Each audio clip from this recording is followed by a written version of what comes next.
4 avril 1984. Je crois au passé ou au futur, à un âge où la pensée va libre, du fond de l'âge de Big Brother, du fond du nerf de la police de pensée, du fond d'un homme mort. Salut. DFM 98 de l'Amande FM, bonsoir à toutes, bonsoir à tous. Un homme ce soir, Kevin Boucaud-Victoire, il a 29 ans, il est journaliste, il a écrit La guerre des gauches, il est journaliste à l'Humanité et à Vice, je pense.fr. C'est quoi Vice.fr? Alors, j'ai été en fait journaliste à l'Humanité jusqu'en 2015. J'étais pigiste à Vice en 2017, qui est un site en ligne. Et en fait, actuellement, je travaille depuis 3 ans en fait à Marianne, où je suis rédacteur en chef de la rubrique Débat et idées. Alors Vice, c'est comme Vice, ça parle de quoi? Et alors, c'est un site américain en fait qui a des déclinaisons européennes, dont une déclinaison française. Un site qui apporte surtout des sujets de société très divers. Moi, j'écrivais principalement des articles sur des sujets plutôt idées. Mais voilà, on va trouver de tout, de l'enquête sur, sur le cannabis en Bolivie. En anglais. Voilà, Comment? En anglais.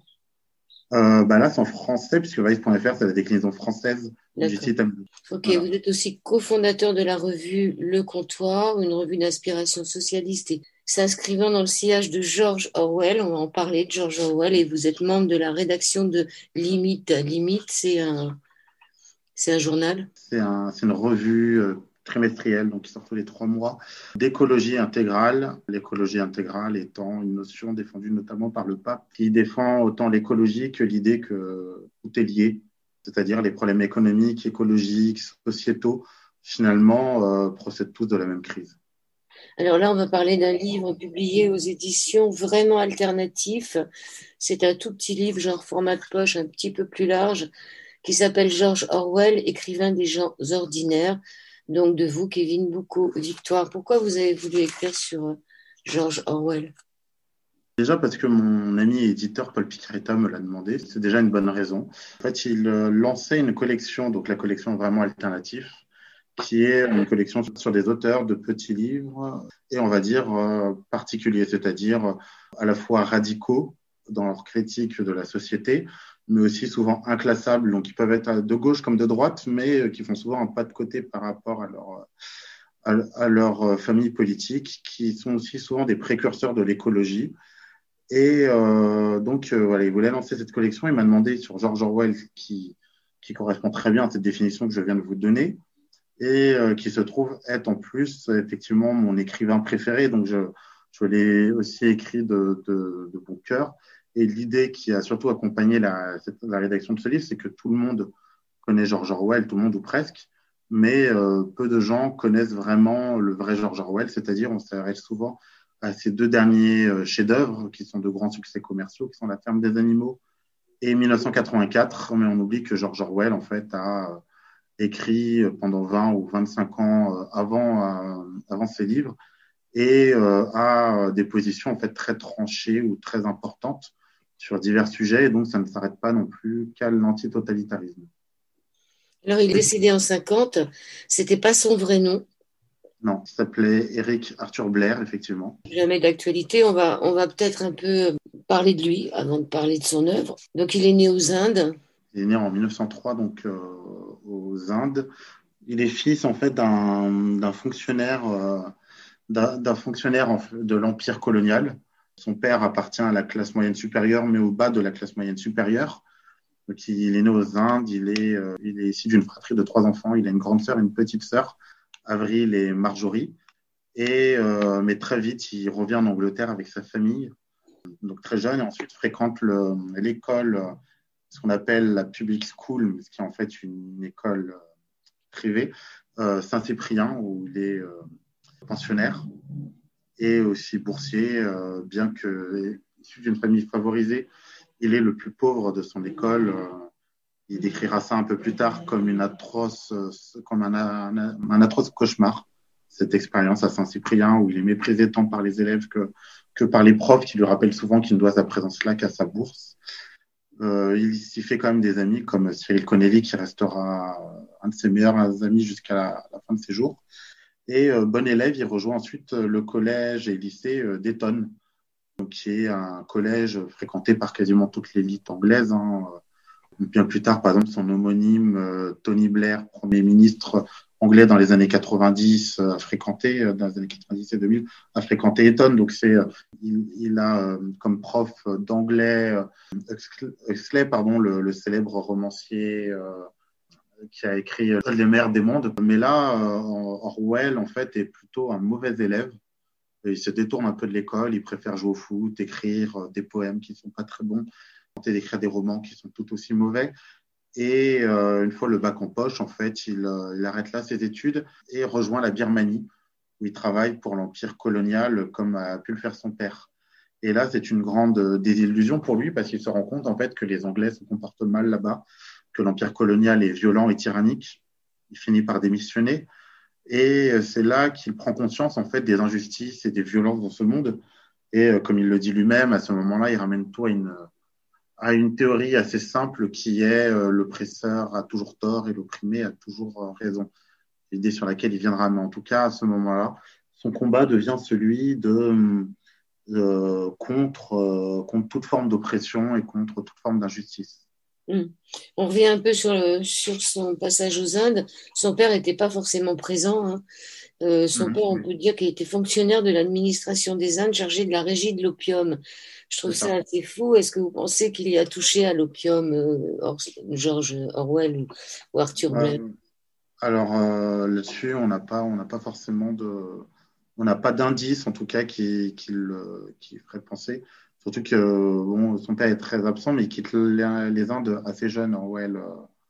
Donc là-dessus, j'ai pas forcément d'éléments de réponse positifs ou négatifs. Pourquoi écrivez-vous qu'il s'est toujours senti comme un enfant unique? Comment on peut le savoir, ça? Parce qu'il l'écrit dans un texte qui s'appelle Pourquoi j'écris, publié en 1946, donc 4 ans avant sa mort.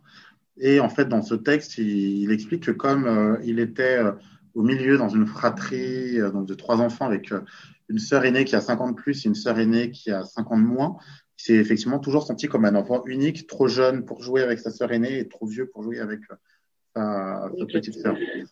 Titre personnel, je peux le comprendre. Moi, je suis exactement dans la même situation, sauf que mes sœurs ont 8 ans d'écart avec moi et pas 5. Donc, je comprends très bien. Et donc, il dit qu'il s'est toujours senti comme un enfant unique. C'est ce qui a chez lui éveillé un peu sa curiosité et son imagination. Petit, il aimait déjà se raconter des histoires et c'est ce qui explique qu'il a toujours voulu être écrivain. Un livre autobiographique a été publié 5 ans après sa mort, Such as Were the Joy, c'est ça, qui relate un peu ce qu'il a vécu à Saint-Cyprien. Oui, donc c'est là où il raconte que ça a été un horrible cauchemar. Pour lui, en fait, à Saint-Cyprien, il était, comme j'ai dit, il était bon élève, mais il était le plus pauvre de sa promotion, boursier. Et donc, il explique que c'est à Saint-Cyprien qu'il a découvert le mépris de classe. C'est plus ou moins grâce à ça qu'il deviendra quelqu'un de gauche, pas tout de suite socialiste. Et puis, à côté de ça, les élèves se moquaient de lui aussi à cause de ses problèmes respiratoires. Donc, c'est un enfant assez fragile, un peu pleurnichard, chétif. Et donc, on se moquait de lui à cette époque. Voilà. Après, son ami Cyril Connelly dit que Orwell a aussi parfois une tendance à exagérer et que cette expérience qui a été mauvaise était probablement moins mauvaise qu'il ne le dit, puisqu'il s'est quand même fait des amis qu'il a gardés, comme je disais, jusqu'à la fin de sa vie. Oui, enfin, le directeur qui dit qu'il doit sa place à la charité puisqu'il est boursier. Le problème, c'est que quand il va passer à Eton, comme il devient un mauvais élève, ensuite, il n'aura plus de bourse. La bourse va lui être retirée. C'est exactement ça, oui. Mais à Eton, par contre, il s'y plaît. À Eton, il explique qu'il était devenu une sorte de poseur petit bourgeois. Voilà, il joue au foot, il écrit des poèmes et surtout, il devient populaire, il se fait des amis. À Eton, il garde d'ailleurs certains de ses amis de Saint-Cyprien, puisque beaucoup d'élèves de Saint-Cyprien rejoignent Eton. Et mine de rien, il s'y plaît et c'est d'ailleurs pour ça qu'il est mauvais élève. À Saint-Cyprien, il ne s'y plaît pas et donc il n'a que le travail pour s'en sortir, ou en tout cas comme occupation. À Eton, en fait, il s'y plaît et il apprécie. Et en même temps, il ne travaille pas, quoi. Voilà. Et il devient une sorte de petit bourgeois de gauche poseur, comme il le dit lui-même. Il y a entre 1917 et 1921, c'est là qu'il rencontre Aldous Huxley, c'était un prof remplaçant, je crois. C'est un prof remplaçant. A priori, pas un très bon prof d'ailleurs, hein. Les autres élèves racontent que c'était pas un grand pédagogue et il ne savait pas tenir une classe non plus. Mais Orwell l'aimait beaucoup, sa profondeur d'esprit, ses cours. Et en fait, les autres élèves se moquaient souvent en fait d'Huxley, ce qui avait déjà effectivement le don d'agacer Orwell. Des années plus tard, quand Orwell sortira 1984, il existe une lettre très célèbre et disponible sur Internet d'Huxley qui explique pourquoi il est en désaccord avec lui, tout d'un ton assez amical. Finalement, Huxley et Orwell s'inscrivent plus ou moins dans la même veine intellectuelle. Il ne devait pas avoir une grande différence d'âge? Non, non, j'ai pas l'âge d'Huxley, mais effectivement, c'était un prof remplaçant assez jeune, hein. Il va avoir une dizaine d'années de plus, je pense, pas plus. Alors à cette époque-là, George Orwell ne se représentait pas les ouvriers comme des êtres humains. Il avait un Exactement, c'est certain lui qui le mépris dit. des ouvriers. Exactement. C'est pour ça qu'il dit lui-même qu'il était une sorte de petit bourgeois de gauche poseur, mais pas encore un socialiste. Il dit qu'il passait la moitié de son temps à pester contre les inégalités et l'autre moitié du temps à se plaindre des chauffeurs de bus. Et donc, effectivement, il était dans un contexte assez favorisé. Il n'avait jamais rencontré d'ouvriers. Et donc, il pensait les aimer, mais en même temps, il ne pouvait pas se les représenter comme des êtres humains. On va dire que c'est une sorte de gauche paternaliste qui pense apprécier les ouvriers, mais ne les connaît pas. Et puis, il disait lui-même que s'il se retrouvait à l'époque dans la même pièce qu'un ouvrier, il n'aimerait pas ses manières, son vocabulaire, son accent, son odeur. Enfin, voilà, c'est un homme de sa classe, en fait. Et donc quand il a Eton, il n'est pas encore le Orwell ouvriériste qu'il sera plus tard. Mm. Donc, il décide, après Eton, de passer le concours de la police impériale indienne. Il devient sergent, 5 années d'ennui au sein du clairon. Ouais. La question de l'Empire est centrale chez Orwell et ça lui donne aussi un sentiment de culpabilité, vous l'avez dit tout à l'heure, accentué d'une certaine tendance masochiste. Il le dit aussi dans ses livres, ça? Alors, ça se sent en fait, effectivement, il le dit qu'ils se sont coupables à la fois d'être anglais, donc d'être un rentier du service colonial, mais aussi d'être petit bourgeois. Et c'est pour ça qu'après, ben, il ira un peu fréquenter les bas-fonds anglais, français, il fera la plonge dans un restaurant, il sera SDF, etc. Chez Orwell, c'est un peu comme chez la philosophe Simone Weil. Il y a un peu ce côté, cette envie d'expurger un peu ce péché originel d'être trop bien né, d'être favorisé sans le mériter. Et il y a cette volonté, effectivement, de comprendre les opprimés ayant été, pas forcément pour Simone Veil, mais pour Orwell, ayant été oppresseurs, et ben, il va vouloir comprendre les opprimés. Et donc, pour les comprendre, il faut revêtir leur condition d'opprimés. En 1927, il fait semblant d'avoir une raison de santé pour quitter l'Inde. Il revient en Angleterre et il décide de devenir écrivain. Mais là, il se rend compte qu'il n'avait aucun talent pour l'écriture. Il s'en rend compte ou... C'est ça, en fait, il n'a pas de style propre. Il a l'imagination, mais il n'a pas de style propre. Il ne sait pas structurer un roman ou une nouvelle. Et donc, effectivement, il se rend compte de ça, mais ça ne l'empêche pas de travailler. C'est surtout par le travail, en fait, qu'Orwell deviendra un grand écrivain. Je pense qu'il n'est effectivement pas né avec le talent d'un Victor Hugo ou d'un Oscar Wilde pour rester en Angleterre. Mais c'est quelqu'un, effectivement, de très travailleur et en plus vraiment passionné par la littérature, donc il s'inspirera de ses maîtres et il mettra un certain temps effectivement à trouver son style. Il ne le trouve pas, il le trouve qu'au milieu des années 30 réellement son style. À son retour d'Angleterre, il explore les bas-fonds londoniens, comme vous l'avez dit. En 1928, il vient à Paris chez une de ses tantes. Mais que sait-on de ce qu'il a écrit pendant ces 18 mois où il a été à Paris? Est-ce qu'on a une idée de ce qu'il a fait ou de ce qu'il a écrit pendant ces 18 mois en 1928? Bah alors, on sait qu'il écrit, on ne sait pas exactement ce qu'il écrit, mais à Paris, finalement, il ne reste pas que chez sa tante, comme je l'ai dit, hein, il fait des petits boulots. D'ailleurs, il finit par partir de chez sa tante. Il vit à rue du Pot de Fer, dans le 5e arrondissement. À un moment, il est à la rue. Et en fait, on sait assez bien ce qu'il a fait à Paris, pas sur ce qu'il a écrit, mais sur ses petits boulots grâce au livre publié quelques années plus tard dans la Dèche et à Paris, à Londres.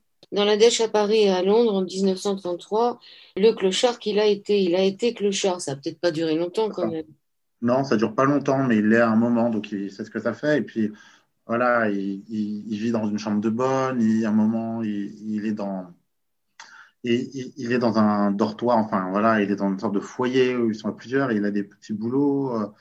Et il raconte comment il galère à trouver ses petits boulots quand il se rend, par exemple, il se rend en entretien d'embauche avec ses chaussures trouées en plein hiver où il a froid, où il a de l'eau dedans et où il doit faire bonne figure devant le patron qui l'embauche et donc montrer qu'il n'est pas en train de mourir de froid et que ses vêtements et ses chaussures ne lui tiennent pas chaud.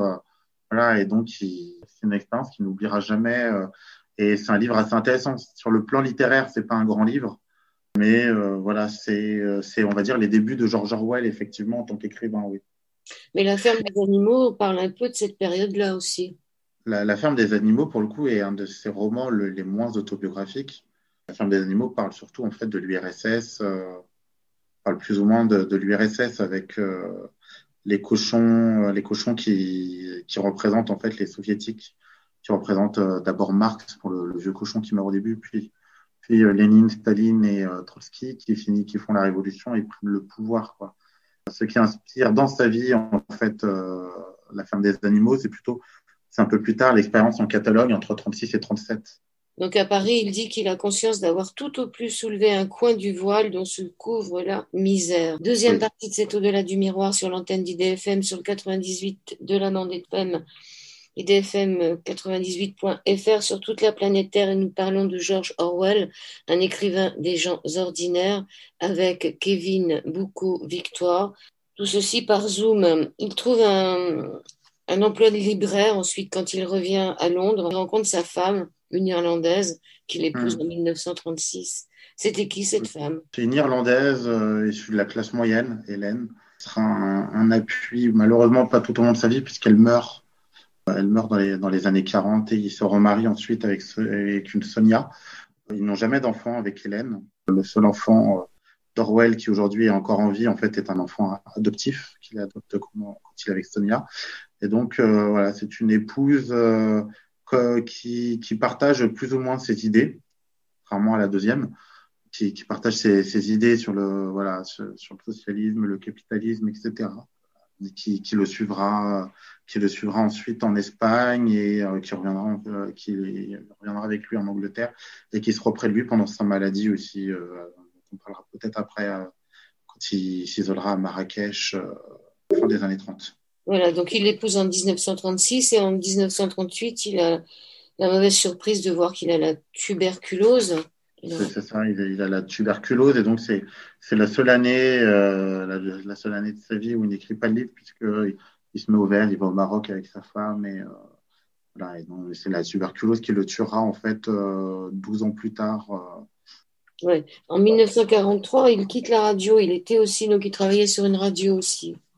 Il bosse pour la BBC effectivement.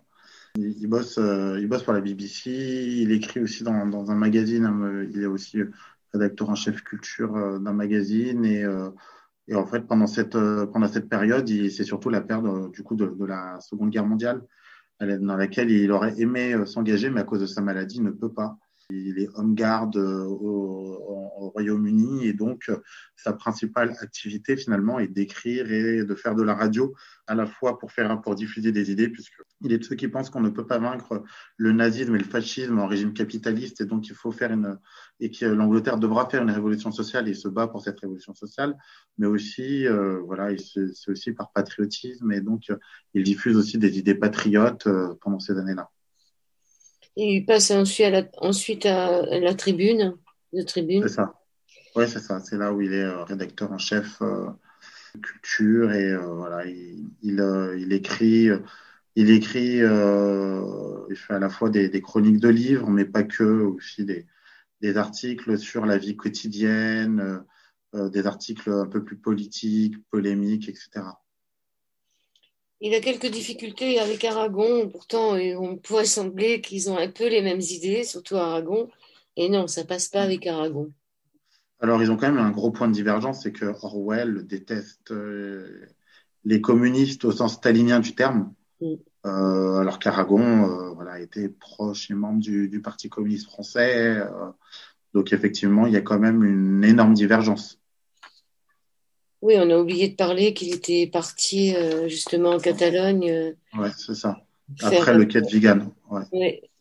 Donc, il s'était converti à un parti, le socialisme. ILP, C'est ça. qu'il va quitter en 1939. Ça, Ouais, c'était un parti socialiste, c'est ça? c'est ça. Alors, l'ILP, l'Independent Labour Party, est un parti à la gauche du Labour. En fait, il se convertit au socialisme au sens religieux du terme en 1936 lors d'une enquête qu'il mène auprès des ouvriers de Wigan. C'est un livre d'enquête qui lui est commandé par son éditeur. En fait, avant il a des théories assez simples, hein. Il n'aime pas les injustices. Il est favorable à plus de justice sociale, mais il n'adhère pas à une doctrine politique en tant que telle. Et c'est vivre avec des ouvriers, partager leur quotidien qui l'emmènera à ça. Il rédige donc ce livre, Le Quai de Wigan, qui est où à côté, dans l'enquête auprès des ouvriers qui lui est demandée par son éditeur, il écrit une seconde partie sur le socialisme et critique en fait de la gauche de son époque, expliquant pourquoi, selon lui, le socialisme n'est pas apte pourquoi les socialistes, en tout cas, pas le socialisme, mais les socialistes ne sont pas aptes en fait à convaincre les ouvriers pourquoi le fascisme y arrive mieux. Selon lui, c'est parce que comme lui, plus jeune, les socialistes sont surtout des petits bourgeois, des petits bourgeois donc fascinés par le progrès et méprisants et donc incapables de comprendre réellement les ouvriers. Et après cette expérience, donc, il s'engage en Catalogne. En fait, il n'a pas réellement sa carte à l'ILP, mais il en est proche de l'ILP.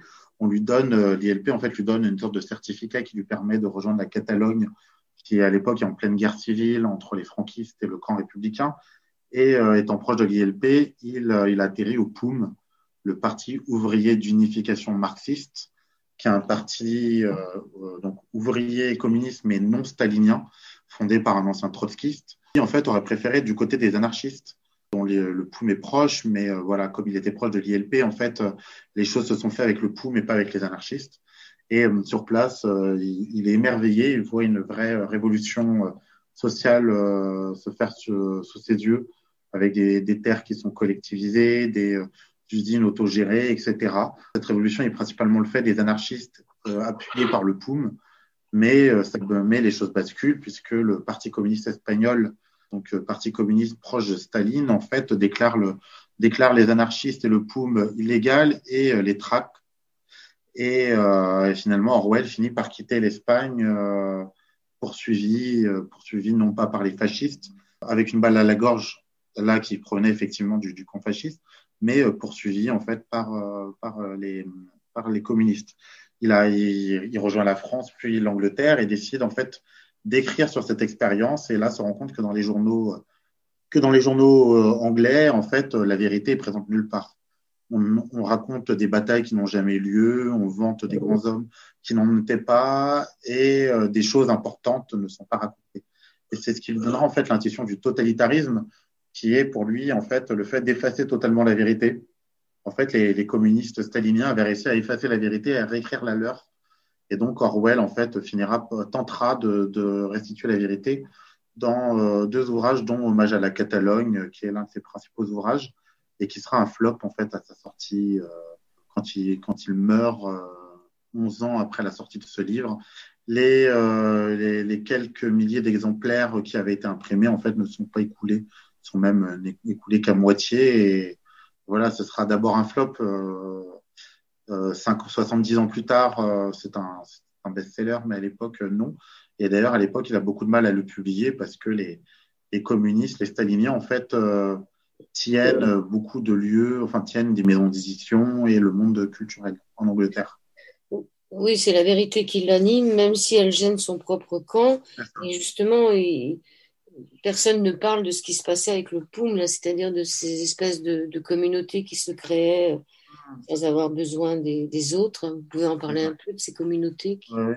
Bah, d'ailleurs, je peux recommander un excellent film de Ken Loach qui s'appelle Land and Freedom, qui raconte ça, qui pourrait presque raconter l'histoire d'Orwell, puisque c'est l'histoire d'un Anglais de l'ILP qui se retrouve en Espagne, au POUM, qui combat avec le POUM et qui est finalement chassé par les communistes.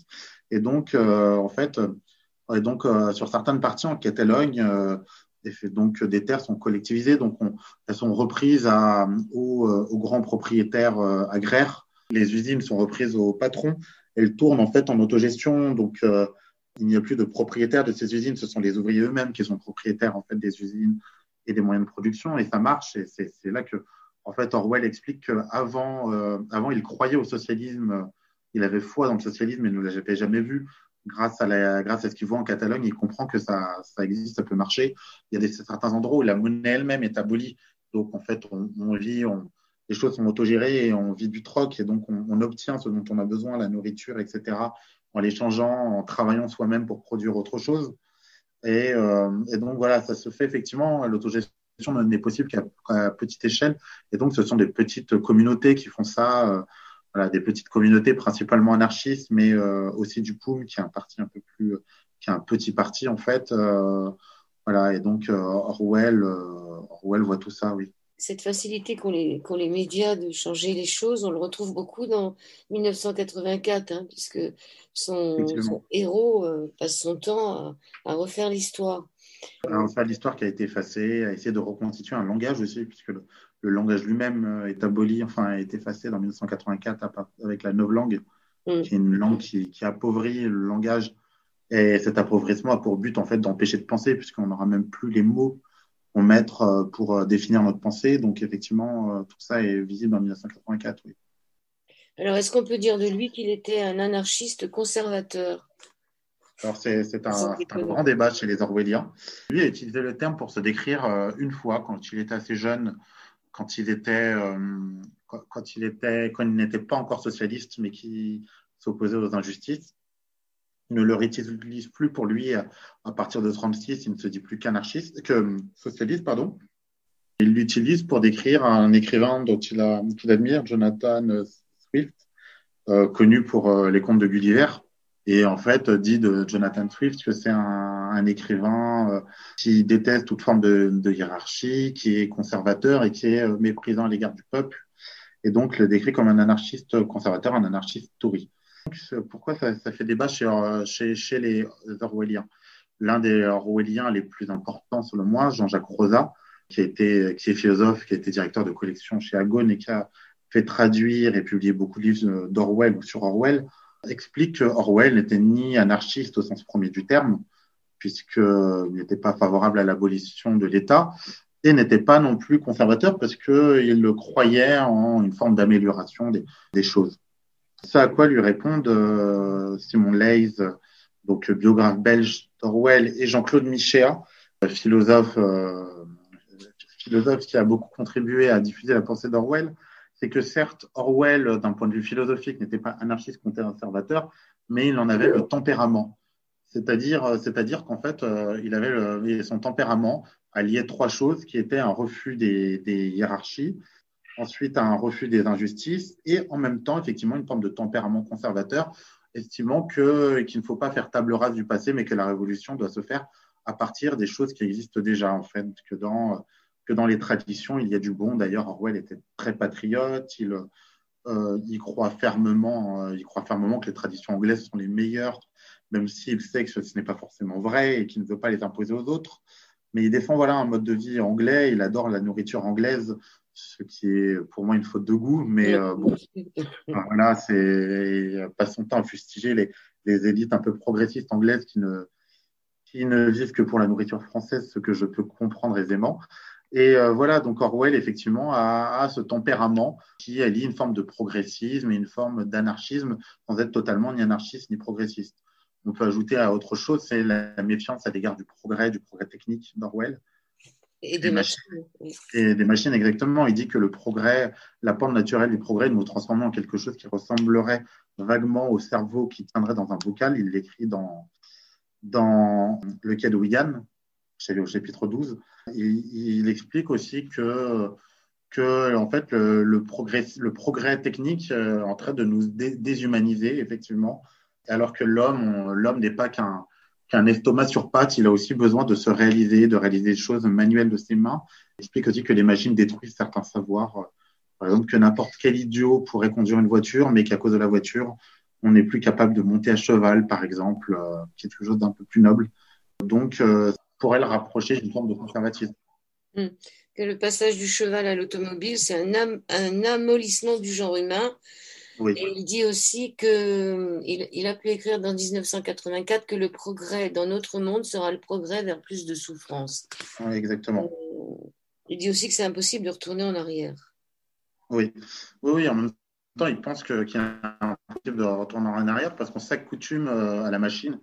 La machine, effectivement, nous déshumanise, mais nous fait perdre certains savoirs élémentaires. Comme il le dit lui-même, il a beau pester contre le progrès technique qu'il déteste, il est sans lui, en fait, il mourrait. C'est-à-dire, il sait qu'il en a besoin, qu'il a besoin de chauffage pour se chauffer, qu'il ne peut plus vivre à la dure, etc. Et donc, en fait, pour lui, en fait, le progrès a une double conséquence, c'est qu'il nous fait vivre une vie qui est à la fois plus molle, c'est-à-dire moins dure, mais en même temps plus complexe. C'est-à-dire nos problèmes en fait au quotidien sont eux beaucoup plus complexes. Notre vie était avant plus simple et plus heureuse, mais était effectivement plus dure. Et donc on s'est accoutumé à cette mollesse. Alors quelle ressemblance avec Simone Veil qui était plutôt une philosophe mystique et puis Orwell il y a une absence de Dieu chez Orwell. Hein, oui, c'est leur principale divergence, je pense. Ouais. Simone Veil était anarchiste, ça fait pas l'ombre d'un doute. Hein. Elle a été, d'ailleurs, ils se sont retrouvés tous les deux en Espagne dans le même camp, ils ne se sont pas croisés, mais ils ont combattu ensemble. Elle était du côté de la CNT, donc du grand syndicat anarchiste, quand lui était au POUM. Simone Veil, comme lui, refuse les injustices, comme lui est une petite bourgeoise qui décide en fait d'aller vers le peuple et d'expérimenter réellement dans sa chair l'oppression. Elle va travailler à l'usine quand Orwell, lui, va à la mine pour son enquête pour le cas de Brigade. Et puis, Simone Veil, effectivement, est difficilement qualifiable de progressiste. Elle fustige les machines. Il y a un passage où elle dit que le machinisme fait partie des trois grands maux de notre société. Ça doit être avec l'algèbre, et je ne me souviens plus du troisième. Ça doit être l'argent, algèbre et machinisme. Elle explique, et là elle contredit les marxistes là-dessus, dans ses réflexions sur la liberté et l'oppression, elle explique en fait que les machines sont des instruments d'aliénation des ouvriers et ne vont pas les libérer comme peuvent le penser les marxistes. Elle meurt assez jeune, les deux meurent assez jeunes, lui en 50 et elle en 43, dans la résistance où elle meurt à Londres. D'ailleurs, ils sont enterrés à quelques dizaines de kilomètres l'un de l'autre. Elle est enterrée à Londres, Simone Veil.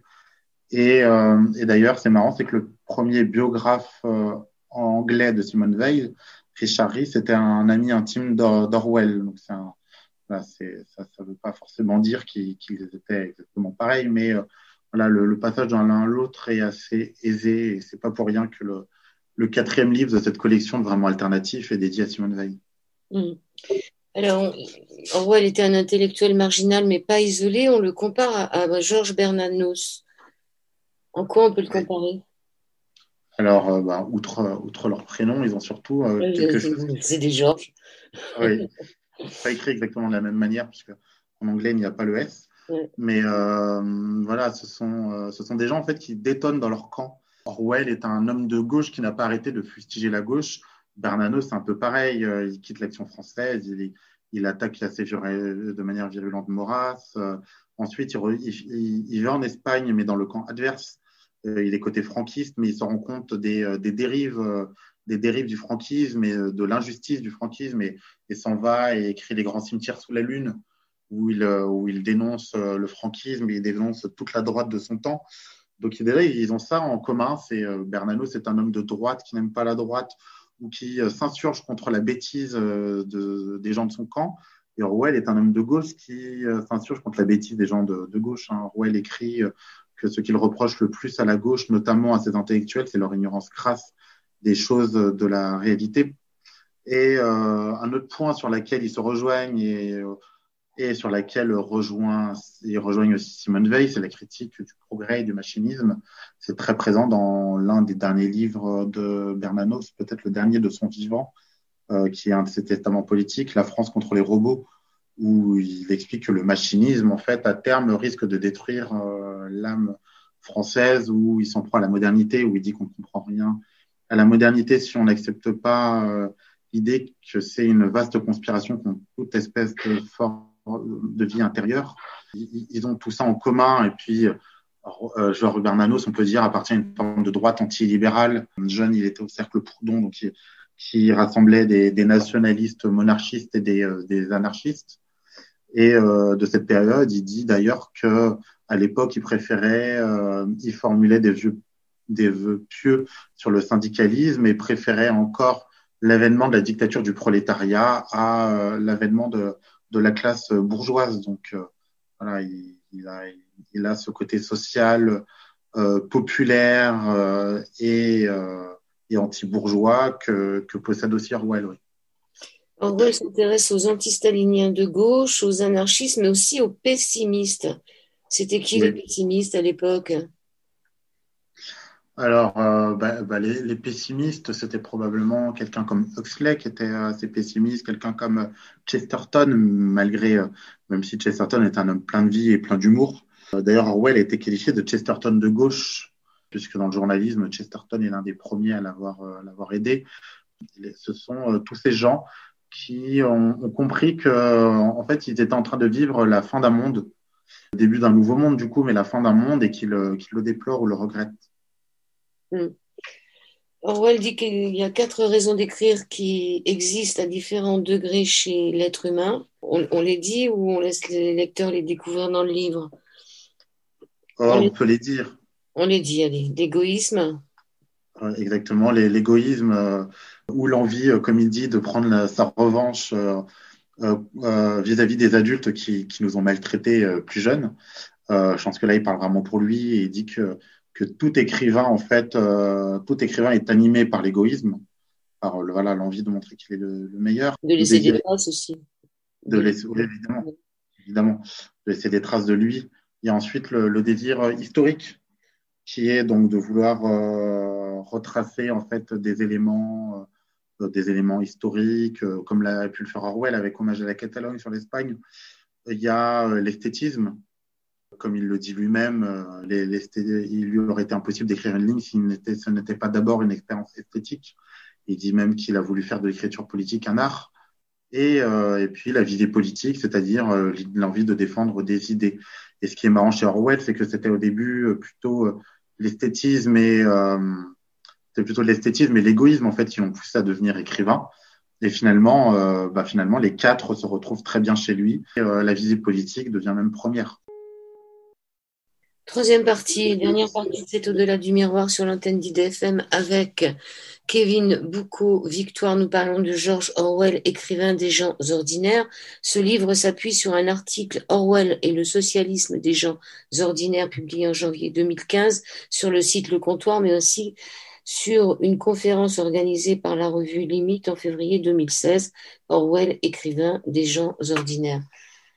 Tout ça, c'était fait avant ce qu'on est en train de vivre en ce moment, qui ont peut-être donné la possibilité à ceux qui ne connaissaient pas Orwell de lire au moins 1984. Moi, j'étais étonnée, il y avait beaucoup de gens qui n'avaient pas lu 1984. Et alors, dans votre livre, après, vous parlez du sens moral des philosophes anglais de la première partie du XVIIIe siècle, la décence des classes populaires. Est-ce que vous pouvez un peu en parler de ça? Alors, les philosophes anglais, donc les moralistes anglais, c'est pas exactement moi qui en parle, c'est une citation qui vient du philosophe Bruce Begou, donc qui a consacré un ouvrage à la question de la décence ordinaire ou de la décence commune. Donc en fait, ça vient d'un terme très utilisé chez Orwell, la common decency.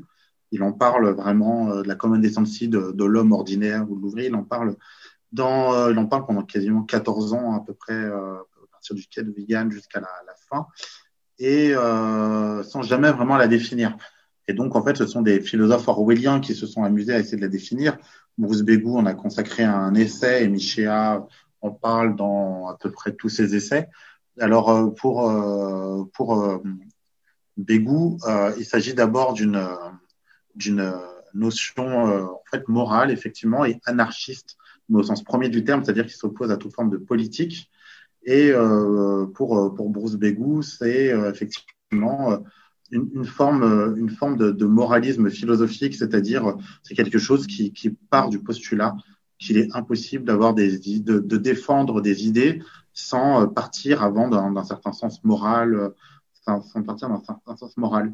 Nietzsche, lui, en fait, rattache ça plutôt aux travaux de Marcel Mauss, donc grand anthropologue français de la fin du 20e, pardon, de la fin du 19e et début du 20e, qui a été collaborateur de Jean Jaurès et de ses successeurs de la revue du MAUS, la revue donc du mouvement anti-utilitariste en sciences sociales, dirigé par Alain Caillé. Et eux, en fait, ont mis en fait en avant le don comme forme, comme chose en fait qui permet de sociabiliser. C'est-à-dire, ils expliquent que dans toute société, tribu, communauté, etc., les liens humains s'appuient sur la triple référence, sur la triple obligation plutôt de donner, de recevoir et de rendre, ce qui n'empêche pas effectivement l'inverse, le vol, l'accaparement, etc. Mais le don est quelque chose d'indispensable, ce qui s'oppose assez en fait à la vision qu'on a aujourd'hui de l'homme basée sur les relations marchandes et sur le travail mérite salaire et tout se monnaie. Et à partir de ça, en fait, à partir de cette triple obligation, qui est en fait une obligation qui n'est pas qu'économique, mais qui est morale, en fait, en découle une certaine morale un peu informelle. Et c'est ça, en fait, la common decency, c'est l'héritière de ça. Pour Michéa, c'est quand même d'abord le sentiment que certaines choses ne se font pas, même si elles sont légales. Je ne sais pas, typiquement, c'est une certaine politesse, un certain code de l'honneur. Voilà, c'est légal, mais ça ne se fait pas de draguer la femme de son meilleur ami, par exemple. Pourtant, aucune loi ne l'interdit. C'est des choses comme ça qui nous permettent de vivre en société et en fait qui sont premières. Et pour Michéa, les socialistes devraient retrouver la common decency, c'est-à-dire pour lui, aucune théorie socialiste qui défend la justice ne peut exister sans une certaine morale. Oui, derrière la common decency se cache l'honnêteté commune des petites gens, la défense des classes populaires. Ça nous parle beaucoup quand on se dit que le travail dissimulé, ça serait d'avoir sa femme au fourneau dans la cuisine quand on est restaurateur et que l'URSSAF arrive derrière. Il n'y a plus de dons possibles dans cette société dans laquelle on vit. On ne peut plus aider les autres sans être embêté. Une des particularités du capitalisme, un peu plus précisément de la société de consommation, c'est de marchandiser tout, de réglementer sur tout et effectivement de détruire peu à peu cette common decency. Et entre le règne de l'individualisme, la taille des métropoles aussi qui rend les gens de plus en plus anonymes et donc de fait les gens vivent de plus en plus souvent les uns à côté des autres, mais pas les uns avec les autres. Combien de gens ne connaissent pas leurs voisins, du coup détournent du regard quand en face de chez eux un SDF mendie, etc. C'est effectivement quelque chose qui est en train d'être grignoté petit à petit par notre société. Et Orwell et à sa suite les Orwelliens dans Michéa pensent d'ailleurs que c'est d'abord dans la bourgeoisie que cette common decency disparaît et qu'en fait elle survit tant bien que mal plus parmi les classes populaires parce qu'elles en fait ne peuvent pas faire autrement quand un ouvrier a besoin de faire des travaux chez lui, qu'il n'a plus de marteau, il n'a pas forcément les moyens d'aller en acheter un ou d'en louer un. Donc, heureusement qu'il a un voisin pour lui en prêter quand il a besoin de s'absenter. Heureusement qu'il peut trouver un ami ou une voisine pour lui garder ses enfants, qu'il n'est pas obligé de faire appel tout le temps à une babysitter, sinon il ne pourrait pas vivre. Et inversement, celui qui a besoin de sa voisine, par exemple, pour faire babysitter, peut en sens inverse, être le babysitter des enfants de cette même voisine. C'est d'ailleurs ça, donner, recevoir et rendre. Et voilà, on a reçu un service, on le rend sans s'en sentir obligé, mais voilà, c'est une sorte de code moral, quoi. On ne passe pas son temps à recevoir des autres sans être capable de leur rendre. Et à l'inverse, quand on donne tout le temps, si on ne reçoit rien en retour, et ben on finit par arrêter de donner, quoi. Alors, il ne fait pas que dénoncer des grands principes, il propose des solutions concrètes. Et vous parlez du théorème d'Orwell. C'est quoi ce théorème d'Orwell ? Le théorème d'Orwell, donc c'est une formule de Michéa qui est que quand l'extrême droite progresse dans le cœur des gens ordinaires, c'est toujours sur elle-même que la gauche devrait réfléchir. Là, on en a quand même une bonne illustration depuis bientôt 40 ans avec la montée du Front National. Quand on regarde qui vote Front National, les ouvriers, qui votaient à gauche il y a 40 ans, les ouvriers, effectivement, il y a peut-être une question à se poser. Pourquoi ces ouvriers quittent la gauche? Pourquoi ils vont vers l'extrême droite alors que tout semble indiquer que l'extrême droite n'est pas une bonne solution pour eux? Et Orwell faisait déjà le constat, en fait, dans les années 30, où il voyait de plus en plus d'ouvriers adhérer au fascisme, alors que objectivement, c'était le socialisme défendait plus leurs intérêts. Et il disait qu'il y avait un peu de bon dans le fascisme, mais que le peu de bon dans le fascisme était déjà contenu dans le socialisme, et donc que le socialisme, normalement, aurait dû réussir là où le fascisme a finalement réussi. Et donc, pour Orwell, la solution n'est pas toute trouvée, mais elle vient quand même du fait que, c'est ce que je disais tout à l'heure, que les gens de gauche étaient souvent des petits bourgeois méprisants, et que finalement les socialistes ne faisaient pas une bonne presse au socialisme. Et donc on pourrait réfléchir et se demander si aujourd'hui ce n'est pas la même chose, pousserait un ouvrier à aller voter Marine Le Pen plutôt que Benoît Hamon ou Jean-Luc Mélenchon ou Philippe Poutou. Ou un inconnu qui n'est pas encore là, parce que le socialisme en ce moment, je pense qu'il en a pris un grand coup. Alors, qui est-ce qui l'a traité de petit mouchard qui aurait collaboré avec le gouvernement anglais afin de dénoncer des communistes? À qui ça profitait, ça? Ça profitait surtout au centre-gauche, qui relance souvent la polémique, le Guardian, Le Monde dans les années 90. On a eu dans l'Express Charles Dantzig cette année, pas cette année, l'année dernière pendant le confinement, qui a relancé cette polémique. Donc, je vais peut-être y revenir vite rapidement. Pour faire très simple, en fait, Orwell, après la Seconde Guerre mondiale, œuvre, comme j'ai dit, pour le socialisme et en même temps contre le totalitarisme.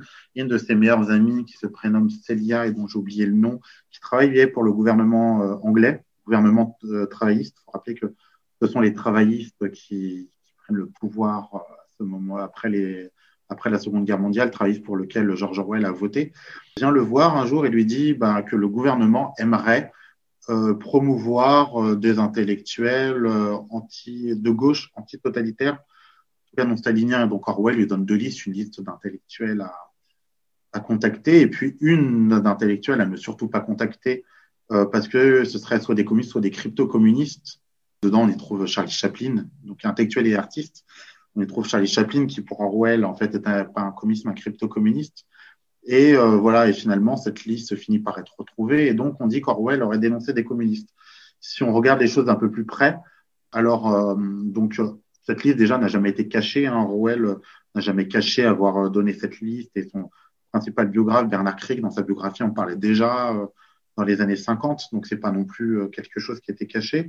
Cette liste n'a mené à aucun McCarthyisme en Angleterre. Il y en a eu aux États-Unis, mais Orwell n'y est pour rien de ce qui s'est passé aux États-Unis, et c'est d'ailleurs pas sa liste qui a mené à du McCarthyisme aux États-Unis. Donc en fait, les artistes dénoncés par Orwell à son ami, en fait, n'ont jamais été inquiétés en Angleterre, et je rappelle, comme je disais, que c'était un gouvernement de gauche au pouvoir à ce moment-là en Angleterre, un gouvernement qui en a en plus fait pour les ouvriers que les gouvernements qui ont suivi jusqu'à nos jours. Je parle en Angleterre, évidemment.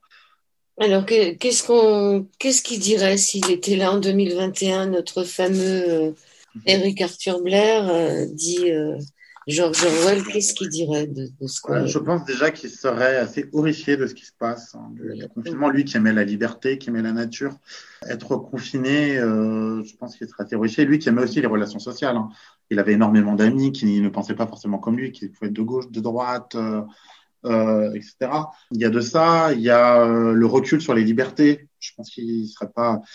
Je suis de ceux qui pensent qu'il ne faut pas non plus parler de totalitarisme sanitaire, qu'on n'est pas non plus dans la situation de 1984. Faut quand même être capable de relativiser. On n'est pas entré en dictature, en tout cas pas officiellement. On a encore, on a encore certaines libertés, très peu. Combien de temps? Oui, pour combien de temps, effectivement. Et au niveau de l'information, lui qui passait son temps à... Je pense que rien n'a changé. L'information est toujours, je pense qu'il la jugerait toujours aussi mauvaise, quoi. Donc, il y a ça. Et puis, je pense qu'un aspect sur lequel il sera horrifié, c'est l'importance du numérique aujourd'hui, de l'importance des ordinateurs, des machines, etc., qui en plus ont progressé en importance pendant le confinement, puisque entre les télétravail, l'école à la maison, le traçage, etc., et la question du coup des données, puisqu'en fait, on voit très bien que aujourd'hui les machines sont un ennemi de la liberté et voilà, et ça confirme ce que voyait Orwell là-dessus, quoi. Et donc, oui, sur l'information, qui aujourd'hui, il est quasiment plus possible de débattre. On s'insulte, on s'invective, on se clash, on ne débat pas. Je pense que Orwell, lui, qui passait son temps à écrire à ses amis de droite, de gauche, etc., à pas être d'accord avec eux, à leur expliquer pourquoi, et à défendre le pluralisme d'opinion, serait assez horrifié par ça, oui. George Orwell, écrivain des gens ordinaires aux éditions vraiment alternatives de Kevin Boucaud Victoire. Merci beaucoup, Kevin. De rien, merci à vous pour l'invitation. Un mot de lui qui vous reviendrait? Une phrase de lui? Une phrase de lui. Parler de liberté n'a de sens que si c'est la liberté de dire ce que les autres ne veulent pas entendre. Superbe phrase. Merci beaucoup. Merci, Kevin. Voilà. Au revoir. Merci. J'ai lu et mémorisé le livre de Goldstein. Pendant 30 ans, j'ai conspiré dans le but d'abattre le parti. J'étais malade au physique et au moral. Avec mes collègues Aronson et Rutherford, j'ai falsifié d'importants documents du parti, dont des permis d'ex-londoniens et des laissez-passer de voyage. Et en utilisant ces documents, mes agents ont circulé librement en aérozone 1, encourageant l'insurrection et organisant un gigantesque complot pour détruire le cœur même de la classe dirigeante de l'Océania. Qui plus est, j'ai usé de ma situation de privilégié au sein même du parti intérieur pour fausser et trahir la vérité à tout moment et pour suggérer en toute occasion que notre allié traditionnel est l'Estasia, alors qu'elle est en fait notre ennemi mortel. 4 avril 1984. La position de chef de planification d'usine, je crois, m'a permis de voler des plans militaires et de les revendre en en tirant un vaste profit aux dirigeants eurasiens. Au passé, j'ai été au futur, d'un essai d'opération de détournement à un âge où la pensée va libre, du fond de l'âge de Big Brother, du fond d'une ère de la police de pensée, du fond d'un homme mort. Salut.